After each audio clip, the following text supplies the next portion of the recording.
right, everyone, it's a really exciting time. We've wrapped up cityscapes and it's time to go back to the country and start shooting astrophotography. But before we do, there are a few key points that we need to discuss. This is going to play out a little bit different than the intro to gear section. Obviously, if you've watched the intro to gear, you know everything that I'm already traveling with. But right now, I just want to talk about a few specific things that you're going to need for astrophotography. The first thing you're obviously going to need is a really good camera to capture stars, and you don't need the best camera on the market. These days, camera sensors are pretty phenomenal. I use two different camera systems to capture the stars. I use my Nikon D810, which is a full-frame sensor, and I also use my Fujifilm X-T1, which is an APS-C sensor. I find that they're both fantastic for capturing the night sky. Both cameras have a few things in common. They allow me to shoot in full manual mode, which is something that I really need to be able to do. They also have very good high ISO ratings. So right off the bat, when we're shooting the stars, our settings for ISO are probably going to be around 1600 or 3200. So better medium range cameras have better ISO values. If you buy a really cheap entry-level camera, chances are when you start to go up to 1600 or 3200, things are going to get a little bit grainy. But with the D810 and the X-T1, 1600 and 3200 are very workable. For most of this tutorial, what we've been doing, we've been leaving the camera settings pretty static, pretty much around f8 the entire time. We've done some long exposure stuff, but pretty much we've used the optimal camera settings and the optimal lens settings when we're shooting. Since we're dealing with astrophotography, we're dealing with very limited light. So this is where the newer cameras on the market are going to have a bigger advantage. Every time new cameras come out, the sensor technology gets a little bit better. We're able to capture a little bit more dynamic range. The other thing that camera companies are constantly pushing is the ISO values. So you can shoot 1600, 3200, 6400 with a lot less noticeable grain. So those entry-level cameras probably aren't going to cut it. You'll still be able to get a night sky image, but it won't be quite as clean as if you had a better camera like a D810 or a Fujifilm X-T1. So it's really time in this case where we have to take advantage of those extra settings in our camera that might not be present in the entry-level versions. Another one of the biggest keys for successful astrophotography and clean astrophotography is going to be your choices in lenses. So you want high quality lenses that are fast, that have maximum fixed aperture ratings of 2.8 or better. So the lenses that I really recommend for astrophotography, and we'll start with the Nikon D810. The one I find myself using the most is the Nikon 14-24, which has a fixed aperture rating of f2.8. f2.8 allows me to shoot at a lower ISO in the dark, so that's very beneficial. The Fujifilm X-T1 or the Fujifilm X series cameras and lenses, there is a 16-55, which is a fixed f2.8, but that one's not really wide. From the wide perspective, the one I find myself using the most is the 14 f2.8. They also have another one that I love for astrophotography, which is a 16 f1.4. So those are the lenses I always find myself using out of my bag when I'm capturing the night sky. You'll probably start to notice with astrophotography, whether you're looking at photos or you're shooting your own photos, that you're going to start favoring a wide angle lens. And it's usually just because we want to get the whole night sky in the frame. The other thing is it kind of comes down to composition. So if I'm trying to frame something in the foreground, frame the background, get the Milky Way or get star trails, I'm just trying to use the whole scene. So very rarely do I go anywhere over 24 millimeter. I usually find my comfort zone somewhere between 14 and 22 or even 14 to 24 max. It's very rarely am I actually standing back and zooming in to capture the night sky. Rather than overcomplicating this portion about the cameras and lenses, just know that you really want a fast lens and you really want a camera that can capture images with a higher ISO. So you really want that ISO rating to take effect because you're going to get cleaner images overall. So for most shots, most landscape, cityscape shots, you don't really need the newest camera that has the newest features, but for astrophotography, all these new features can come into play and produce better images overall. Aside from cameras and lenses, you're obviously going to need a really stable tripod. So throughout this entire tutorial, you guys will see me use tripods by Really Right Stuff, whether they're the smaller ones or the larger ones, they are rock solid. They're definitely my favorite recommendation to get the most stable shots possible. Along with the tripod, you're going to want a remote shutter release cable, and you're also going to want one that locks. So whether you're taking a single exposure, it allows you to click that shutter without disturbing the camera and possibly getting some motion blur. The other thing is if it locks, we're going to be able to lock consecutive exposures to be able to capture star trails. So that's another important piece of hardware to have in your kit. The next thing I want to cover is the camera setup for capturing the stars. And bear in mind, I'm not going to go over too much in this section because I'm going to be explaining this in the field as we go. But essentially, you want to use the widest aperture possible. So if you have 2.8, fantastic. If you have f1.4, go with f1.4 because that's going to allow you to shoot at a lower ISO. We can usually get away with an ISO of 1600 or 3200. I find that to be a pretty good comfort zone inside of the camera where we get pretty good images with just a little bit of noise. And at 6400 is sort of where normal cameras have a breaking point and become very noisy. So really try to focus that ISO right around 1600 to 3200, and that's going to be really easy to do if you have fast glass, something around 2.8 or better. One of the most difficult things to do at night is set up at night. It's completely dark. In fact, if you look through your viewfinder or your LCD on your camera and you're set up in a fully dark environment, you're probably not going to see the night sky. You're definitely not going to see the night sky, and you may not see any of the environment that you're in. So we're going to have to shoot 100% in manual mode. While we're in manual mode, we have access to be able to change our aperture, which we know that we're going to lock to something at f2.8, our ISO, which we know is going to be right around 1600 or 3200. So that really just leaves us with the shutter speed. While we're in manual mode, it's also a good time to turn off long exposure noise reduction. Make sure your VR is turned off in your camera and any of the auto settings are also turned off. You also want to set the other manual function, which is going to be white balance. Now, for white balancing for the night sky in the Milky Way, somewhere between 3,000 and 4,000 gives a nice, cool result. But if that doesn't work, tweak it, take test shots until you're perfectly happy with the color of the Milky Way. Also bear in mind that you're going to be able to change it later in post-processing, but it's better to have a consistent result before you get into post, just so you know exactly what you're capturing in the field. So if we're pretty much locking everything down to manual mode in the camera, what's left to control? Well, that's basically going to be shutter speed. And at a 30-second exposure, everything looks good at f2.8. ISO 1600, it looks really good. But here's the thing, depending on how wide your lens is and how long you expose, you're either going to get static stars or you're going to get star trails, or just little bits of trails on the stars. Now, the way that we can calculate the correct shutter speed to use when capturing the night sky is using a technique called the 500 rule. There are different variations of this rule online. Some people swear by the 400 rule. I like the 500 rule because it gives me consistent and safe results each time. But effectively, it works like this.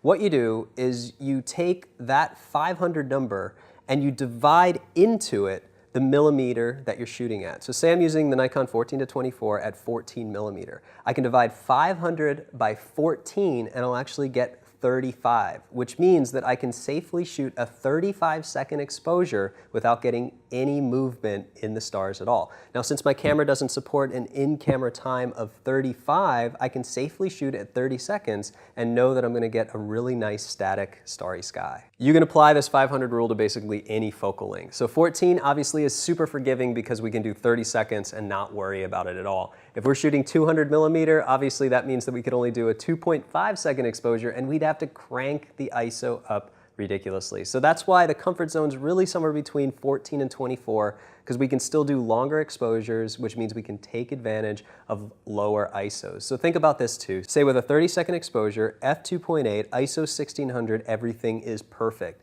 At a 15-second exposure, I'd have to take it up to 3200. At an 8-second exposure, I'd have to go up to 6400 to compensate, because that's the last thing I can change in my camera. So just keep that in mind at f2.8, that if you shoot wide, you'll be able to do longer exposures and comfortably not have any trails in your stars. While the 500 rule is a good rule, it's also a general rule, because think about this. Depending on where you point the camera towards the sky, stars are going to move at different speeds. So if we actually focus on the Polaris, that's the center of rotation, everything around that center rotates very slowly. But when we get to the celestial equator, which is where those two poles meet, that's when our stars are moving the fastest. So if we're actually focusing around the pole and we get that center of rotation, the stars are going to move faster and faster as it gets further away from that rotational point. So if we are focusing on the Polaris, we could probably get away with longer exposures. And if we're focusing on the celestial equator, we're probably going to have to use shorter exposures to make sure everything's static. So a good rule of thumb is, even though we can calculate this using the 500 rule, the best thing you're going to be able to do is, while you're in the field, look at the back of the camera, zoom in on it, and if you're happy with the way things look, keep it the way it is, but if you're not, adjust the exposure accordingly. Bear in mind everything that I've described here so far is factoring in that we're in a dark sky reserve, meaning that there aren't really any ambient lights, there's no street lights, there's no town lights. We're basically in the middle of nowhere and it's a completely dark sky. So obviously we can do long exposures and not get any of the glow or the ambient light. Obviously for astrophotography, we have to be in a place where we can see the stars. So if we're in New York City, chances are we may see a couple planets and a couple stars, but it's going to be really difficult, if not impossible, to ever see or capture the Milky Way over Manhattan. So just keep that in mind. It has to be a dark sky. If you walk outside of your house and you look up and you see 1 or 2 stars, chances are that's not a good place to shoot. You have to get outside of towns, outside of villages, and just places where there isn't much light from the city.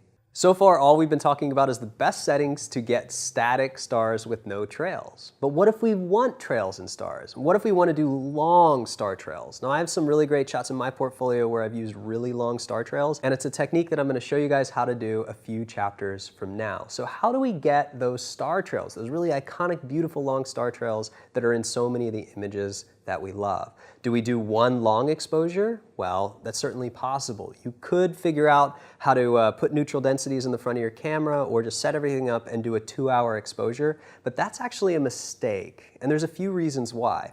Before I get into the reasons why, I want to tell you the best settings to capture star trails in a dark area are consecutive 30-second exposures.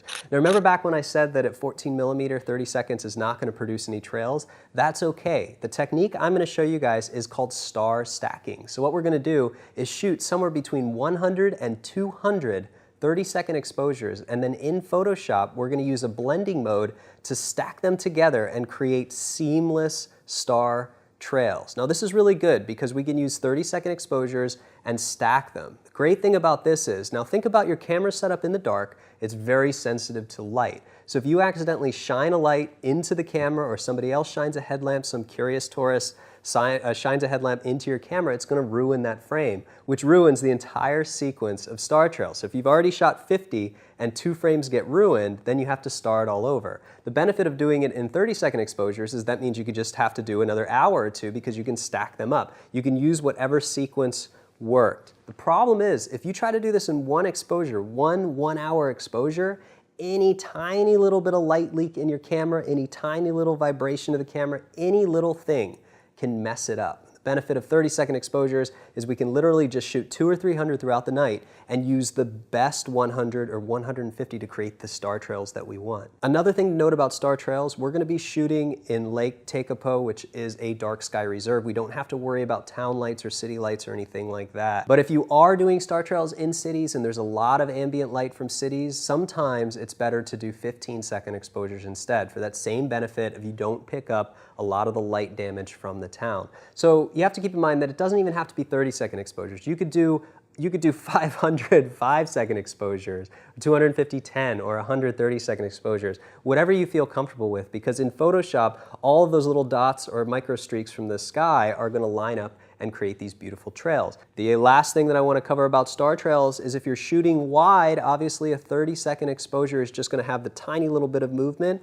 but if you zoom in 24 or 50mm, now you can use the trails to your advantage. So if we were shooting at, say, 50mm and we use the 500 rule, we know that we have to shoot something around a 10 or a 15-second exposure to have everything locked in. But if we shoot 30-second exposures, then we're going to end up with a nice twist on the stars. So the more you zoom in, the less star trail sequence you need to capture. The more wide you are, the more frames you're going to need. So if you're shooting at 14mm, I recommend somewhere between 150 and 300 to get that complete arc around the sky. But if you're shooting up at 50mm, you can probably get away with about, I'd even say 75 to 100. The last reason that I shoot star trails, and this is something I'm going to show you guys in the star trails lesson, is when I have, let's say, 100 consecutive frames that all link together, I can create what's called a tail fade. And that's my favorite thing to do, where the lead star is 100% opacity and the final star goes down to 0, so they add faded tails. If you capture this in one exposure, one long trail,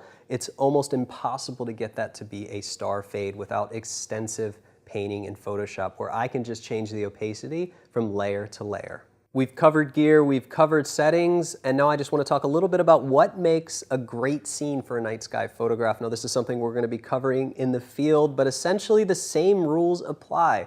We need a good composition. So if you want to take really great night sky photos, don't just point the camera up at the sky. That's boring. We need foreground elements. We can use rocks, trees. We're going to use the Church of the Good Shepherd, which is a beautiful element. The only thing that may change from the traditional framing that we've been doing using foreground elements, we tend to maybe shift the focus up a little bit. So rather than pulling it down for foreground elements, we're using those foreground elements, the main staples, but then we're turning it up at the sky. But essentially, other than that, things always stay the same. Now, obviously, to capture the night sky, it has to be dark. That's a no-brainer. Obviously, we want to find a dark sky reserve, or the darkest areas possible. Now, you can do that by using a couple tools, a couple search tools. If you're not sure what the darkest place around the area that you live is, you can go to NASA's Blue Marble or darksky.org, and that'll let you pan around the globe a little bit through the maps. It'll show you where all the lights are from the cities, and it'll show you all the areas that are dark. Another thing that really factors into astrophotography is the moon phase. When I'm doing star trails or trying to capture the Milky Way, I always try to work around the new moon. Not just on the new moon, but basically if you put the new moon in the center of your shooting schedule and you do 4 days before and 4 days after, it'll give you a little more than a week to have the darkest sky possible. Just because we're focusing on the new moon most of the time doesn't mean that you can't use the moon to your advantage. If the moon's dead center of your frame and you're trying to capture the stars, it's going to wash everything else out. But if the moon is 90 degrees to you from behind here, or even about 60 degrees off to your right or off to your left, what it's actually going to do is help illuminate the landscape without washing out the sky. So you can use the moon to your advantage as well. And there's one lesson we're going to have here where we use the natural moonlight to help accentuate the scene. So while I always like to focus on a new moon, if given the opportunity, that's not to say that I can't use the moon to my advantage as well. Star trails are fun overall. I love shooting star trails. But another thing we're going to focus on here is capturing the Milky Way. Now, the Milky Way arch is actually visible all year round, so you can always see part of it. But the key to the best Milky Way shot possible is when you can capture the galactic core. The galactic core is the brightest part of the Milky Way, and the easiest way to find it is to look for the constellation Sagittarius. But like I said, the arch will be visible all year round, and generally speaking, you always look for the Milky Way by facing the southern sky. So if you point your camera north, you are never going to see the Milky Way. But the galactic core only becomes visible certain times of year. If you're in the northern hemisphere, in the spring, you'll be able to see it towards the southeast, south during the summer, and southwest during the fall. In the southern hemisphere, it's going to be completely opposite. So you're going to see it in the southwest, and since it's the southern hemisphere, that's actually going to be in the fall, south in the winter, and southeast in the spring. This may seem a little bit confusing to you, and it is, especially when we start talking about the northern and southern hemisphere, but essentially the best time to see the Milky Way, look towards the southern sky, somewhere between, I'd say, April through the end of July. You're never going to see the Milky Way galactic core from November to February. So you will still see some of the arch, but to find the galactic core, the best possible time, whether you're in the northern hemisphere, is going to be the summertime, or the southern hemisphere is going to be the wintertime, but that's really going to be around June, July, when you're going to have the optimal times to shoot the galactic core. If you've never seen the Milky Way before in your life because you live in a really bright city or any other reason, you're in for a treat. And we chose the southern hemisphere, and we chose the Church of the Good Shepherd and Lake Tekapo for a specific reason, and that's because the Milky Way rises right behind the really beautiful church. So it gives us an opportunity to create a really awesome shot with the Milky Way. But based on everything that I just told you, I'm going to let you guys in on a secret. We were actually there for February and March, and the optimal time in the southern hemisphere in New Zealand for starting to shoot the Milky Way and the galactic core really kind of starts in March, but it would be better to do it in April. So we were just starting to see the galactic core, and it was just starting to pull into frame just as the sun was coming up. So really, a few months later would have been optimal, but we needed to use all the time we had for the tutorial and do the best we could to kind of show you guys what we could capture and come away with some good shots to work on. I'd also like to recommend a few apps that I use when I'm planning my shots for the Milky Way and when I'm in the field shooting. The first one that I highly recommend is PhotoPills. PhotoPills will tell you all the moon phases, it'll tell you the sun and the moon positions, it will also tell you the Milky Way position. I also use an app called Starwalk. Starwalk is really cool, and it was actually one of the first apps created when the iPad came out, and you might remember the commercial when they hold the iPad up to the night sky, and as you move it, it'll actually sync and show you all the names of the constellations around it. Well, the cool thing is I can set up my camera in the field, whether it's during the day or at night, and I can load that app, and as long as I have a 3G signal and I have a SIM card in my phone, I can actually see where the Milky Way is going to be. And the cool thing is once I see where the Milky Way is, I can lock it down and I can actually animate the time forward. So if I set up late afternoon for sunset, I can actually put my camera in a position, set up this app on my iPhone or my iPad, and I can actually scrub through and see where the Milky Way is going to be in the exact position it's going to be at any time at night. That way I can anticipate where the galactic core is going to rise over my subject. The other really cool thing about the new version of this app is as you animate this back and forth, and you just slide your finger to be able to animate the position of the time, and as it moves, it also shows you how the stars are going to leave trails. So if you actually spin that really fast and go the progression of time, you'll actually see if you're near the Polaris or how those stars are going to look, and they're pretty much identical to the frame. It's at least enough to give you a good idea and some pre-visualization of how your scene's going to look before you start shooting it. I think that's enough talk and preparation. Let's get out in the field together and start capturing the night sky. I'm going to show you guys just the basics of capturing the night sky. I'm also going to show you guys how to capture the Milky Way and do star trails with all the post-processing that's involved step by step. Just bear in mind that we were in pitch dark environments, so we did our best to film me and the environment, but with the camera technology that we have, where my camera can capture 30 seconds and get a beautiful shot of the Milky Way, our video cameras are kind of locked at 1/25. So there was no way we could have me and the Milky Way present in the frame, and when I had to shoot the stars, we actually had to cut off all the lights. So we were working in a very dark environment, but I still think we were able to come out with something really cool.